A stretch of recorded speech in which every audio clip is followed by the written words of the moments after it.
E aí, boa tarde, tudo certinho contigo? Como é que tá a tua sexta-feira? Falar um pouquinho hoje de controle de baratas. Sempre que eu vou no cliente, a gente consegue observar que o problema geralmente não são as baratas. Geralmente tem algum ponto de acesso muito fácil, ou tem algum acúmulo de materiais que propicia ali a morada dos bichinhos e tudo mais. Então a gente tem que pensar assim como uma barata para ver como é que a gente vai fazer para resolver o problema. Então, primeira coisa que a gente tem que analisar, comportamento da barata. A barata ela não gosta de lugares iluminados e ela prefere espaços confinados e geralmente frestas, porque a gente pode ver o corpinho dela, tá? Ela é achatada dorso-ventralmente, ou seja, ela é achatada de cima para baixo, ela parece uma moeda deitada, né? Isso facilita com que ela entre embaixo das coisas, então os esconderijos preferidos das baratas são embaixo das coisas. Então, esses pontos embaixo e atrás de móveis, né, ou embaixo de algum acúmulo de materiais, a gente pode ter em mente que se ali não circula muito ar e não tem muita luz, provavelmente as baratas utilizam como caminho, tá? Elas vão passando por ali, então são esses os nossos focos na deretização. Nada adianta a gente pegar, jogar veneno de cima para baixo em uma casa, esperando acabar com as baratas, se a gente não for lá nos pontos onde elas realmente moram, tá? Segunda coisa, a gente tem que olhar a origem do problema, porque não importa a quantidade de veneno que a gente vai usar, se continua tendo uma fonte de alimentação ou se continua tendo uma fonte de esconderijo, as baratas vão continuar indo ali, tá? Vai passar algum tempo e a colônia vai voltar, a população vai voltar, às vezes até selecionada geneticamente, um pouco mais resistente aos venenos que a gente aplicou.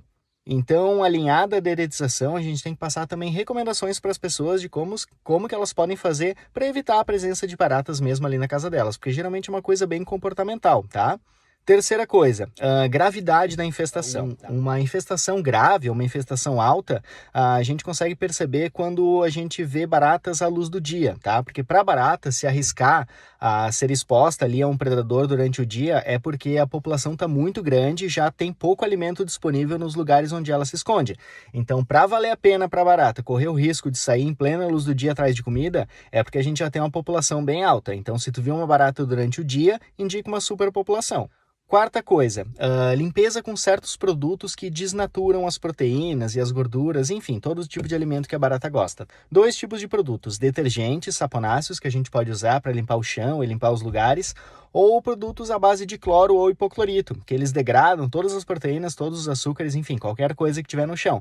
Então isso aí a gente já evita de propiciar uma fonte de alimento para as baratas. Tá? Então o controle de baratas é sempre uma faca de dois gumes, é uma via de mão dupla. Tem aplicação de produtos químicos quando a situação já está mais crítica, mas trabalhando com prevenção a gente consegue ter um resultado muito melhor. Então, claro, numa situação em que já há uma infestação, a deretização passa a ser bastante importante, mas geralmente a gente consegue evitar próximas deretizações com um trabalho muito mais preventivo sobre o espaço mesmo, salvo, é claro, né, estabelecimentos em que são obrigados a fazer a deretização semestralmente. O caso de estabelecimentos de saúde, estabelecimentos que manipulam ou armazenam alimentos, enfim, esses setores ali têm que fazer a deretização a cada 6 meses, independente de ter foco dos insetos ou não. Mas numa casa, por exemplo, a gente pode evitar o uso excessivo de produtos químicos com várias outras técnicas, inclusive a gente pode evitar produtos líquidos para evitar ali que mate outros insetos que prestam serviço ambiental, tipo aqueles que fazem polinização de plantas, ou mesmo formiguinhas ali que ajudam a fertilizar o jardim da pessoa.